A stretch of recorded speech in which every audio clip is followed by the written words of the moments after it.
Alhamdulillah, Shukrillah.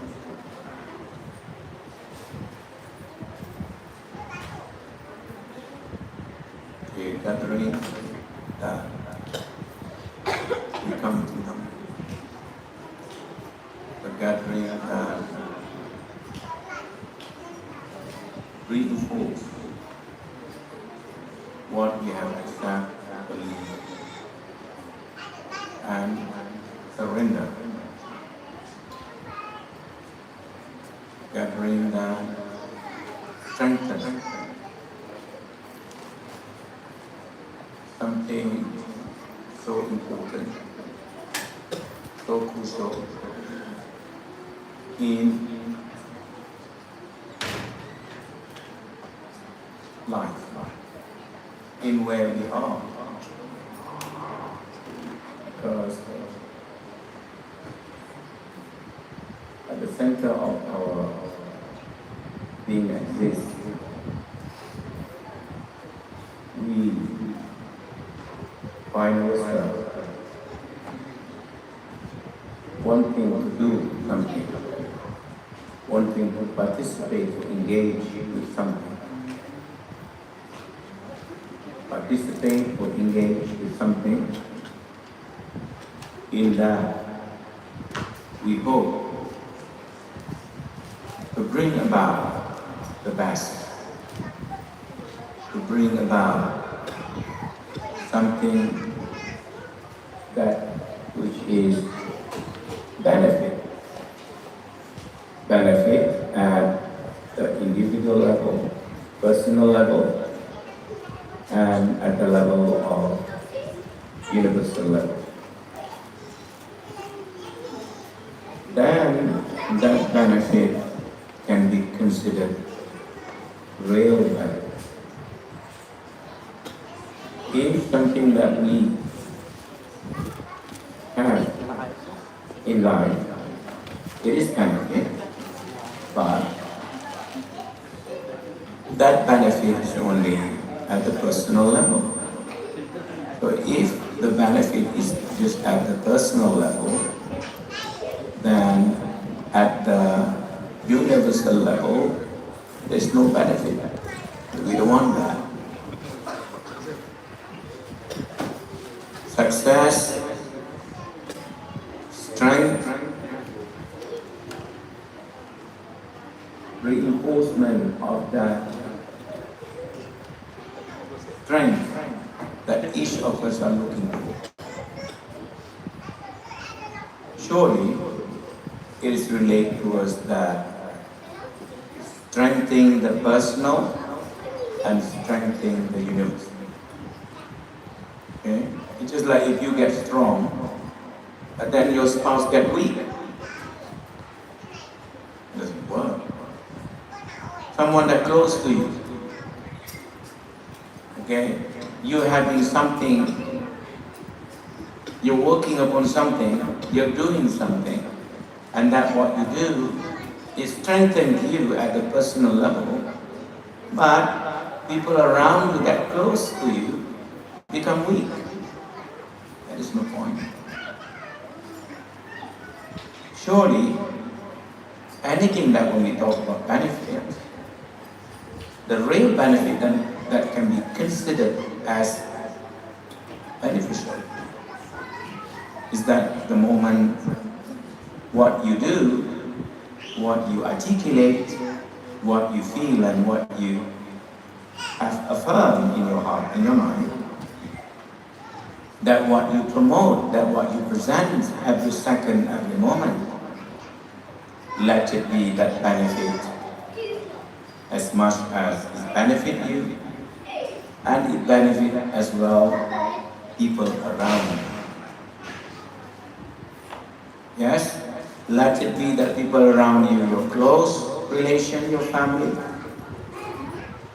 and society, community, country, nation, animal kingdom, green kingdom, here and the next. That's what. This is the gathering. What we did just now, we prayed together. Okay? And then we stop to recite something, we read. And that recitation or that expression that we express through word, it have meaning. And that meaning, it brings about benefit at personal and universal. And that universal translate people around you, close range, your society, your community, your country, and nation from here to heaven. Dunya wal akhirah.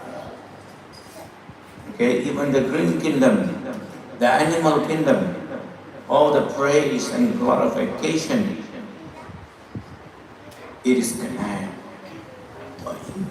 مِنْ شَيْءٍ إِلَّا يُسَبِّحُ بِحَمْدِهِ وَإِنْ مِنْ شَيْءٍ إِلَّا يُسَبِّحُ بِحَمْدِهِ. And there is nothing, not a single dot that exists, rather that what exists, it is pointing, it is constantly praising and glorifying that one reality. That's what we did.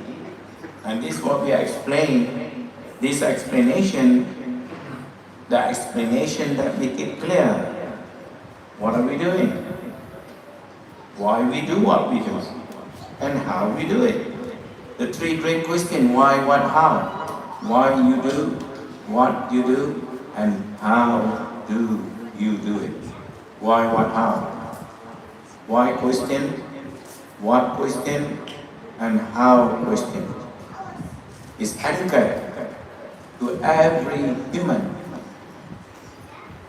It necessitates to have a sense of clarity, sincerity, synchronicity. Clarity is the idea of your niyyah, your intention. Sincerity is the idea of your ikhlas. Nothing makes purely authentic, genuine, authenticity. And then synchronicity is connected to sit in, out, nothing makes. It is what it is. The three bases of our deeds: niyyah, ikhlas, sit. When you have niyyah, it rule out custom, it becomes ibadah. It rule out adah. Adah means custom, something that you do, is your habit. But the moment you have niyyah, that habit that you do every day, it becomes ibadah. From adah to ibadah. What differentiates between the adah and the ibadah is niyyah. Niyyah, intention. And as a human, we do everything. Behind that, what we do, there's intention. That's our natural position. Yes, you want to go out. Someone, where are you going? Oh, I want to go to the shop and get something. That's your intention. It's not something that alien. When you talk about niyyah, every person, when he moves, when he do anything, behind that movement, behind that articulation, there is niyyah. No one is free from intention. You heard someone bypass with their car or motorcycle on the street, going somewhere. You must have intention to go somewhere. No one is free from niyyah. But that niyyah, why you do what you do, that only can become clear the moment you acknowledge the source, the moment you come to acknowledge, the moment your thinking mind has arrived at that conclusion about one and only one reality. You have arrived to that one reality, and that reality, anywhere you turn, anywhere you hear, anywhere that you see, anything that you think, anything that you feel and experience, you're plugging in with your environment, and that environment that you plug in, it is connected with one reality. Ahadiyah, wahdiyah. Oneness and unity. Unified field of oneness and unity. Anywhere you turn, anything that you say, that one and only one, that thinking mind, that knowledge, that vastness of that knowledge, if that knowledge has arrived to that one reality, then you cannot do anything. Rather, you're going to do it with that one reality. Because anywhere you turn, anywhere you go, anything that you do, everything is pointing to that one. Then anything else is pointing to that one and only one. You cannot do anything unless for that one. So you arrive with that niyyah. This was the one that understood the reality of La ilaha illallah. The one that understood that risalah, what the Prophet brought, is Mawlid al-Rasul, celebration of the birth of Muhammad sallallahu alayhi wa sallam. The main message is based upon that reality of La ilaha illallah, never come out. It's just like anything that belongs to you, anything that you own. If you see somewhere in the corner, when you see that thing, let's say the ring belongs to you, somewhere there, the moment you look at that ring, immediately your thoughts telling you, that's your ring. Anything that you see belongs to you. If you own a car for 10 years, you sell it. After 10 months, that car bypass. When you look at that car, you sell it already. It's my car. Yes, this idea of ownership, this idea of something that you own, that's important. Who owns everything? Where does everything come from? Who owns everything? Yes? To know that is crucial. Anything that you have in your house, if you does not know who owns that thing, it disturbs you. You see one shoes outside there, whose shoes is that? I don't know. Oh my God, come on, we have to find out. Whose shoes is that? It's just a shoe. It disturbs you. A simple shoe. So that's why I saw outside this one doggy, maybe bring it there. Okay, settle now. Let's throw it out. Yes? Look, thing around you, anything that you see, the main aspect of that what you see, who owns it? Yes or no? Yes? That's relate to us. The thing that you can see, that thing that you see made by man, sana'a, manufacture, something that mankind do with their own hand, with their two hands. This house, someone make it, but who own it? If you have bypassed the street, whose house is that? Who's verified? Who is he? Yes? What did he work? Where did he work? Want to know more now? Yes? So anything that you see, the main aspect of owning.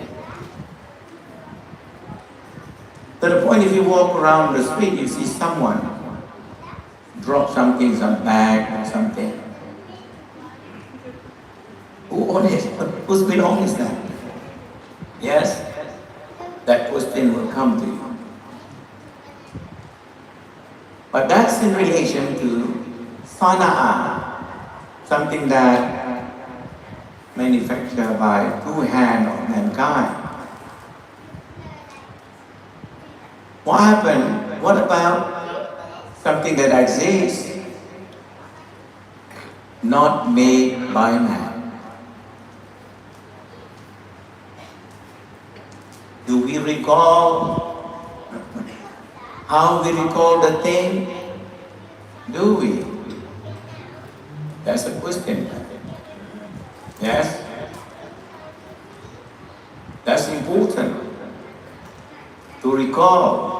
If we take the whole, we look at the whole world, if we were to imagine in our imagination faculties, imagine that anything that man made in the whole world, delete it. Just imagine in your mind. What you can imagine now is all khalaqa, not man-made, but God-made. Yes? No longer made in China. Yes? No longer made in China. Yours made from which country? China. So if you delete that, what left is all God made. The moon, the sun, air, the tree. Your surrounding with khalaqa, not sana'a. Sana'a is manufacture. Manufacture means something that God gave to mankind. You take that what God gave you already and you manipulate it, you adjust it, you do something with it, and then you create something. It's called sana'a. Khalaqa is to create something out of nothing. Sana'a is to create something from something. That's the difference. Yes? So sana'a, man-made, you can only do that, what you do. Like this house you make. The tree, you see the wood there? Take from the forest somewhere. This brick, you take from the mountain somewhere. Cement. Everything back to nature. Yes? But the ability to see the house, you immediately recall, who made it? Whose house is that? What about this alam? Whose house is this? Do we have strong pull when you see the alam, when you see yourself? Every morning you wake up, see yourself in the mirror. You see yourself and recall the one that created you. Yes? To the point when it recalls to your heart, you really connect with it. From the place of appreciation, from the place of gratefulness, gratitude, to the point your 5-time daily call become your second nature. It's not something a burden anymore. Something that you stand in facing this life, man-made, and then God-made. But that man-made is also connected God-made, because man cannot make anything unless something is there already. So Because that even though man-made, you should convert that man-made, God-made too. So if you're surrounding with everything God-made, why is it so difficult to have present with God-made? It's just like when you see your thing. Is it so difficult to be present with you when you see your thing? No. So easy. You look anything that belongs to you. Me. No. Mine. That. Me. Don't touch it, please. You can see it, don't touch. Yes? What about as the meaning we explained just now?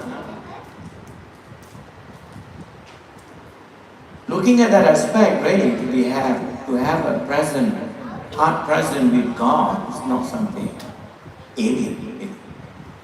Because our surrounding, our environment is full up with that meaning of pointing to that Creator. And that's what we do.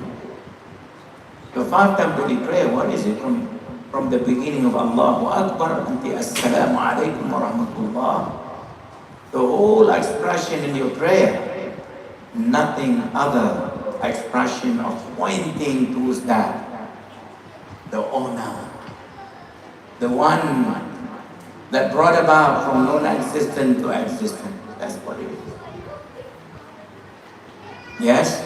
So really, once we understood that meaning, it should really, when we start to praise and glorify, it should anchor, it should bring that sense of deep sense of connection. Deep connection can only establish the moment you can make the two displays of man-made and God-made combined, God-made. Okay? Once you come to that conclusion, then your prayer, your self-expression in your prayer become meaningful. Meaningful means you are not bored. You can stay in this kind of gathering for a long period of time. You're so anchored. You're so connected. Yes? Your mind is not wondering when will the finish. You want to go out there, sauna, man-made. No more. You find that home, sweet home, settlement, home base. Yes? Not home range. Outside there is home range. This place of gathering of Zikrullah, ibadah. This is the home base center where you come to remind, to recall that sense of connectedness, sense of real connection, actual connection. If you remove that real sense of connectedness from yourself, that's where you feel empty. You feel unsettled. You feel disturbed. Okay? Because your being from head to toe, thinking, feeling, thinking, articulation, action, at the center of it, reinforcement of deep connection to the source, deep connection to that creator, khalaqa, in facing sana'a. That's what it is. So how do you express that deep sense of connection, this deep sense of connectedness in word? The Prophet come and teach one word. And all of you, my ummah, my nation, from the time of Prophet Adam alayhi salam until the last Prophet, Muhammad sallallahu alayhi wa sallam, one word. La ilaha illallah is so ancient, is so authentic, is so pure. Okay? It's so, you can't say the word, nothing word to express it. Yes? Because it brings that mental clarity, emotional balance, physical strength that each of us are looking for. It takes away mental blurry, it takes away emotional imbalance, it takes away physical fatigue. It establishes your mental clarity, emotional balance, physical strength. Just by literally saying, La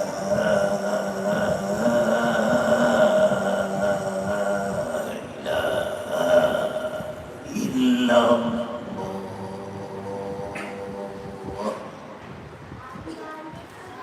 You're tapping in that reality. You're connected with that oneness and unity. You're connected with the one that pumping your blood, your heart organ. Okay? And with that, if you really manage to quiet down your thinking mind that is so loud, telling you something else, that not allow you to really say that La ilaha illallah from the place of nothing. Let it be khalaqa, sana'a, let it be man-made. Whatever it is that I'm seeing cannot be free from His work. To the point, He rule out everything other than Him. So the moment it rule out everything other than Him, it quiet, it dial down your thinking mind to that place of deep connection. Deep connection is that the moment there's no thought, almost that light sleep, quiet. You're aware, peace. No thought. It's so quiet inside.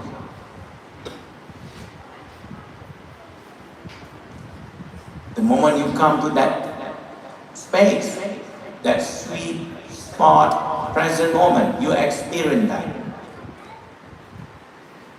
The moment you experience that, that's where the whole of your body resets.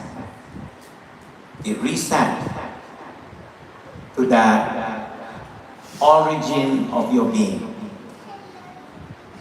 It resets to that fitrah.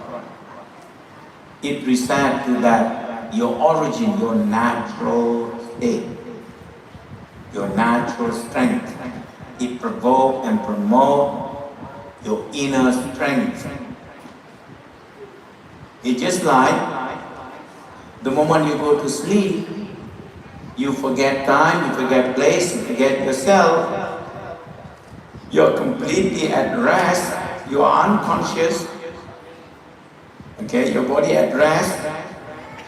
You're not thinking of time, you're not thinking of place. You're fully unconscious and you are at rest. Up here, you're not thinking of time, you're not thinking of place, but you're fully conscious of that. A quiet or thinking mind. That's where we want to take ourselves. It's important to understand that before we make dhikr. Otherwise, if you don't know what you're doing, what are you doing? Yes, you may say, A'udillah, Allah. One talk and what's outside there? Yeah, what's outside? You go out there. Then you calm down. But once you know it, you gone. You hold your focused attention. You don't allow any thought to come in now. You bring your focus attention. Any thought at the beginning, yes, might be there, but you're not paying attention to it anymore. Because you decide at will, I'm going to place my attention to only one and only one. See? Anything other than that, let it go. I don't want to know. Let it go. I don't want to control anything. Surrender. So, delicate balance between doing and surrender. Surrender to the Creator. Surrender to that reality that you have accepted, believe, surrender. Surrender to it. To the point you're so into it. Anything other than that, you care less. So relaxed into it.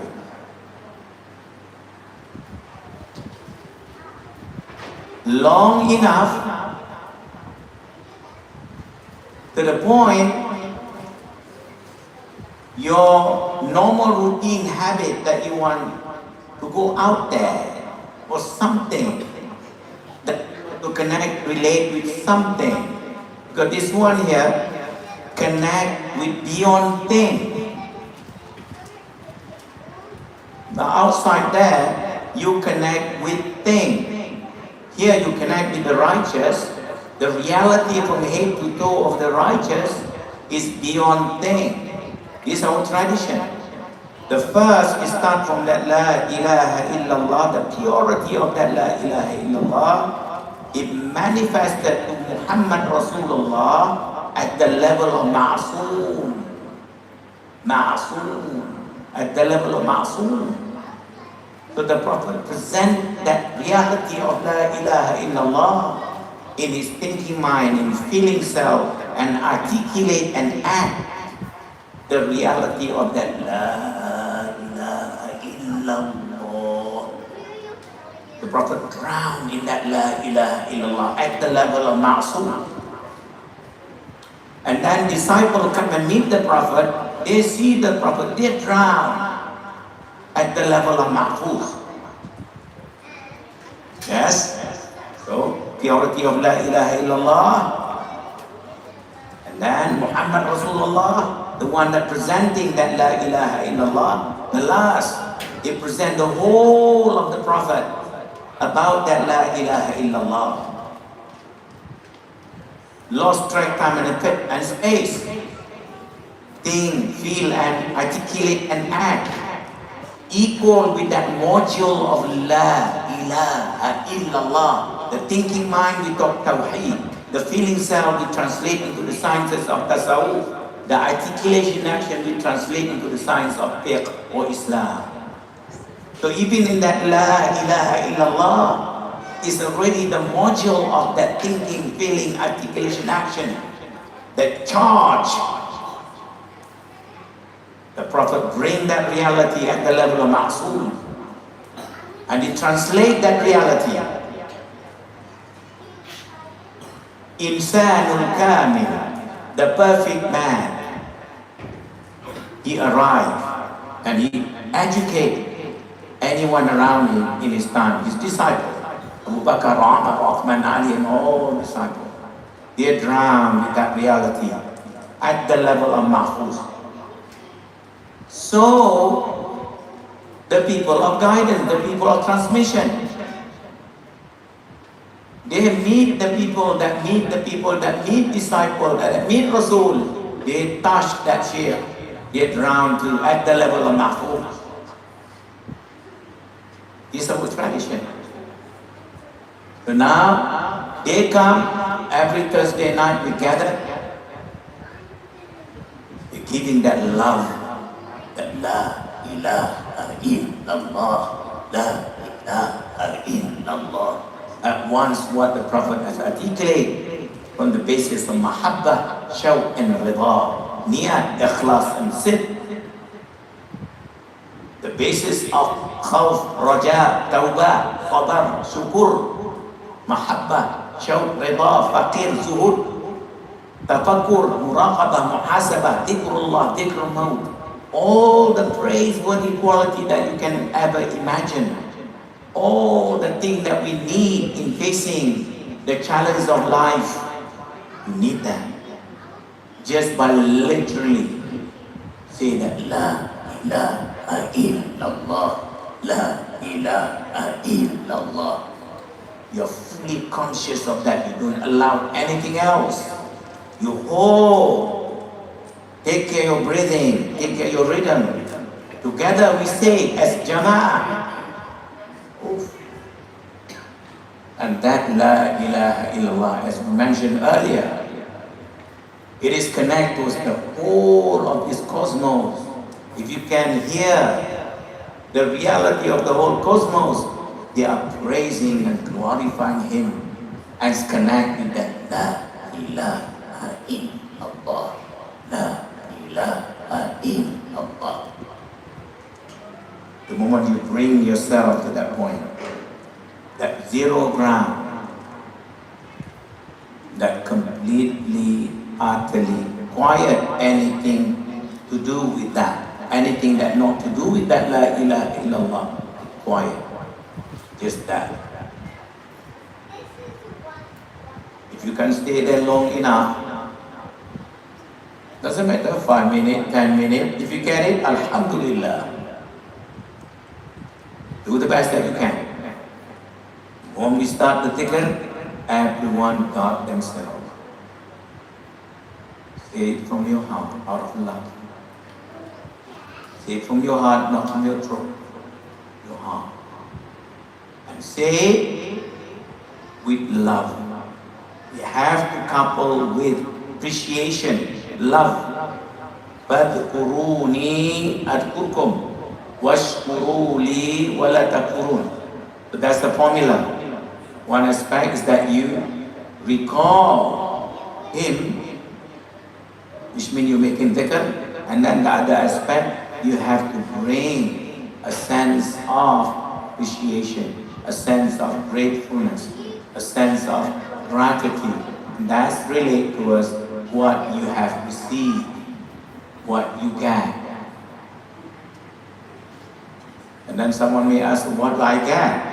Well, you get you from non-existent to existent. Yes? What is the closest gift God gave, God made, rather than you yourself?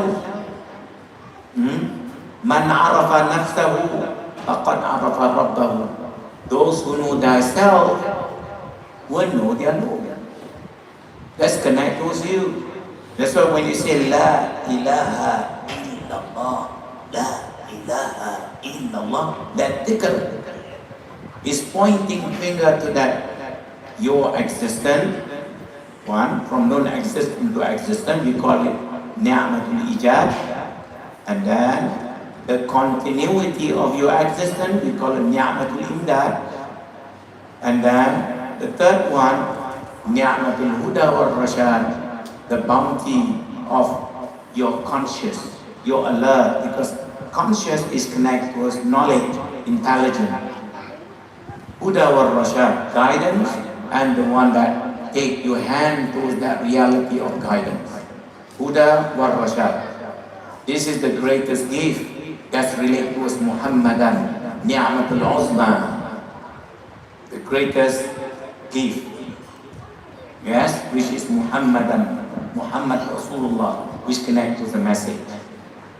So the three, your existence, continuity of your existence, and the gift of consciousness. These three, nothing to do with anybody. It's purely right now, His work upon yourself, His work upon ourselves. To be conscious of that, to place your attention through saying your dhikr, and to anchor with that, to the point you lost track time and space. You are connected. So relax and so established with that. No thought, no feeling, no person can take you out from that sweet spot, present moment. It's so strong with you. With that, only then, you can bring the best version of you. But if you're not anchored with that reality, then you will anchor with other than that. And other than that is always fluctuating. You can't settle. Settlement, solidness, okay, profound, founded, can only be experienced, can only be achieved by bringing your attention to that sweet spot, present moment, to the point you lost track time and space. Remember how disciples do it? La ilaha illallah, this reality. The Prophet drowned with it at the level of Ma'soom. Disciple drowned with it at the level of Mahbub. He still drowned. Drowned means lost track time and space. This is Thursday night. Traditionally, you go anywhere in the Muslim world, Thursday night, everyone come together. Come together, you say your best. Let it go everything. Place your attention to the one that you've accepted, believe, surrender. To the point, lost track, time and space. Do it. Yes? Okay, you may lost track, time and space 5 minutes, and then 6 minutes you come back. Okay, good start. Better than nothing. And then slowly develop. Maybe 6 minutes, maybe 8 minutes, now 10 minutes. You're so in that flow. You're so connected. Yes? That is the point. It brings a great impact that we talk about, the great benefit. And that benefit of spirituality, once you get that, you get benefit and people around you will get benefit too. And anywhere you go, people feel your vibe. People feel your energy because you are connected to something greater.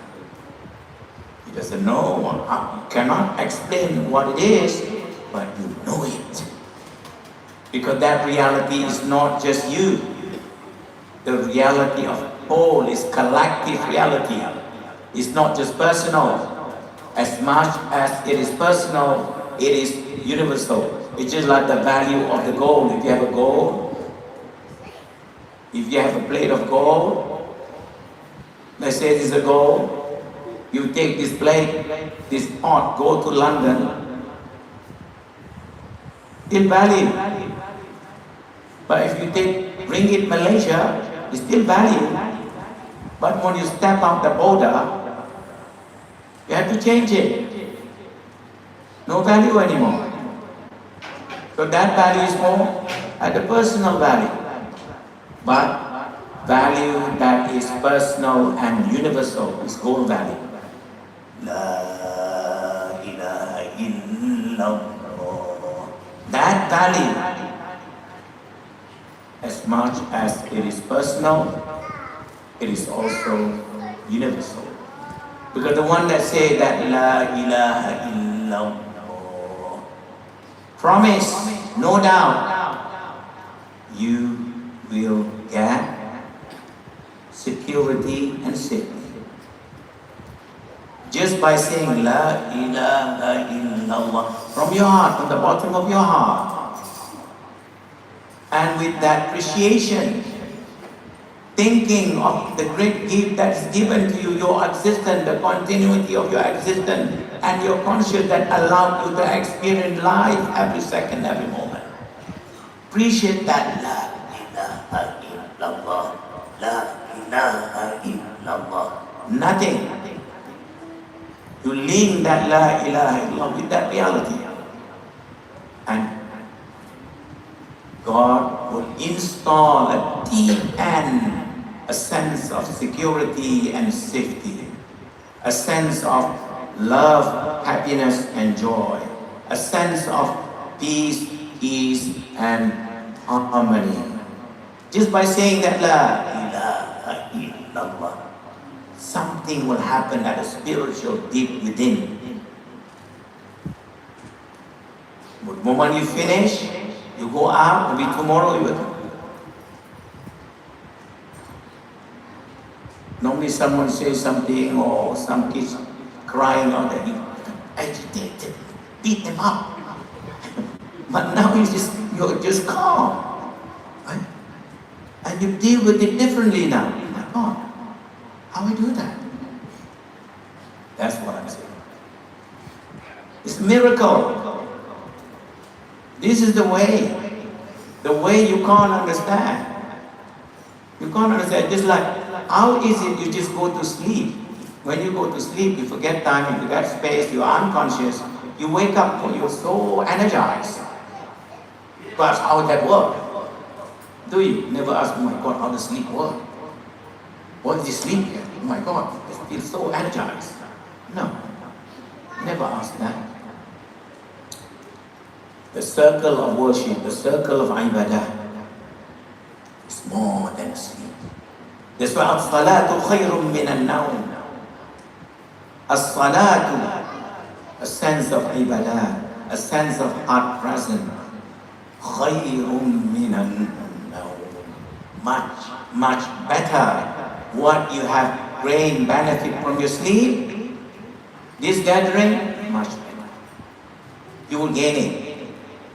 But if we never rise up our conscious to that understanding, you can't stay here long because you can't see the benefit. Because the chatter, inner chatter says, I'm bored now, please, I need to go out, please, I need coffee, I need to go, I need to see something. Because this gathering is not about things. You in life, you only have two circles. Circle that you come, habbalum min Allah.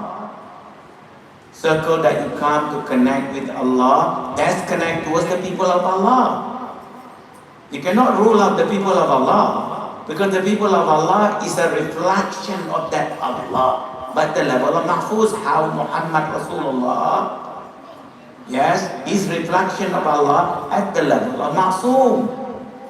This is our tradition, you can't rule out. You want to rule out the people of Allah, rule yourself out then.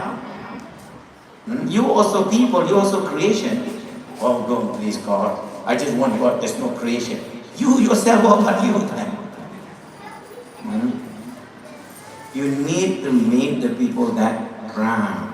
People that really somewhere in their consciousness. And our tradition preserve that. Our tradition recognize those people that have unbroken chain back to Muhammadan. They recognize that. Okay? And being present with those people are not about them, but them that pointing beyond them. It's just like what we made example earlier. The thing that you see, the sana'a, man-made, is become a means for you to connect with khalaqa. Just like this alam. What is the meaning of alam? Alama, the sign, that's what it meant. Sign of what? Sign that pointing towards Alim. The one that all knowing, all wise, behind this alam, that governing it, that's Alim. And that Alim, all knowing, all wise, it reflects in the creation of this planet Earth, the Alim, the Muallim, the knowledgeable one. It reflects on that. That's why the ulama that carry that mazahib, the reality of that. That's why their kalam, their speech, their explanation is not pointing to them. It's pointing to Allah and Rasul. Yes? So that. So we should really understand that. So that the moment you know how to do it, why are you doing it, what are you doing, then once you do it better because you understood what you're doing. If you don't understand, then it's another night and you can't wait to go back. Yes? You don't want that. So you want to time, these two circles, the primary circle, which is the Hablum min Allah, the secondary circle, which is the greatest circle outwardly, is called Hablum Minan Nas.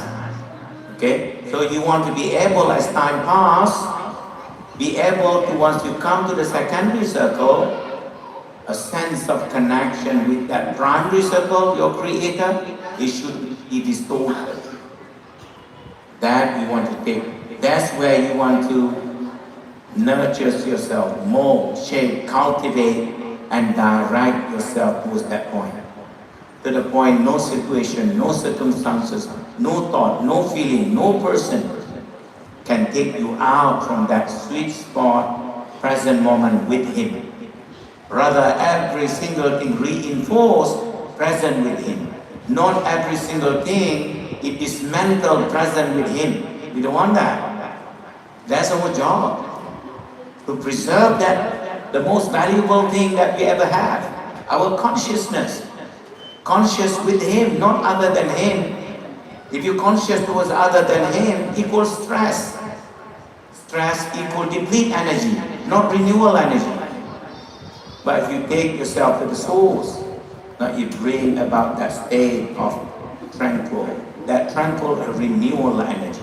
That's why, as I said earlier, when you say La ilaha illallah and all the articulation, it anchored with that reality of security, safety, love, happiness, and joy, peace, ease, and harmony. It promised that. But our job is just to make sure when you do it, you do it for real. Okay? You really say it from the bottom of your heart. Don't say it the tongue and then one thought come, one feeling come in, one voice come outside, then you want to find out what's going on there already. That doesn't work.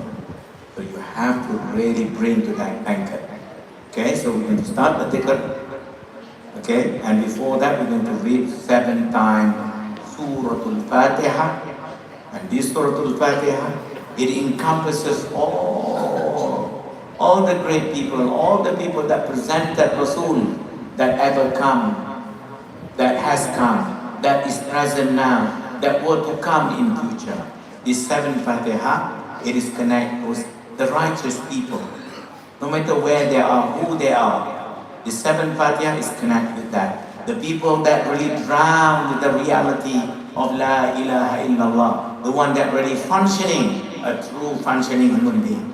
So when we say the Fatiha, the first 4 is all about Tawheed. Bismillahirrahmanirrahim.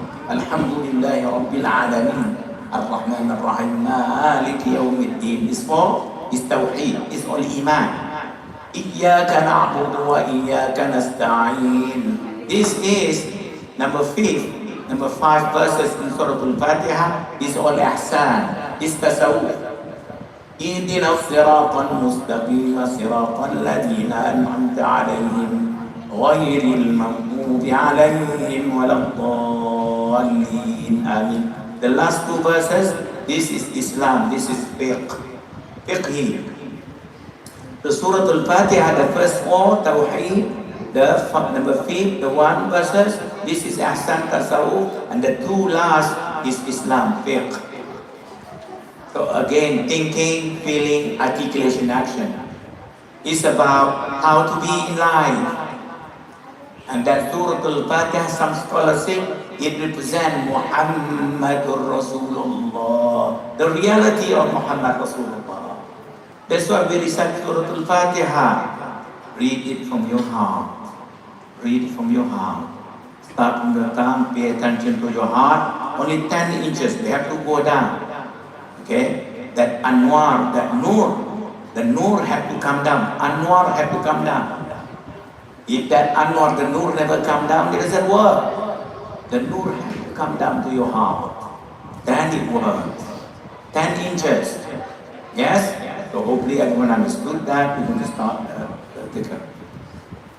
أعوذ بالله من الشيطان الرجيم.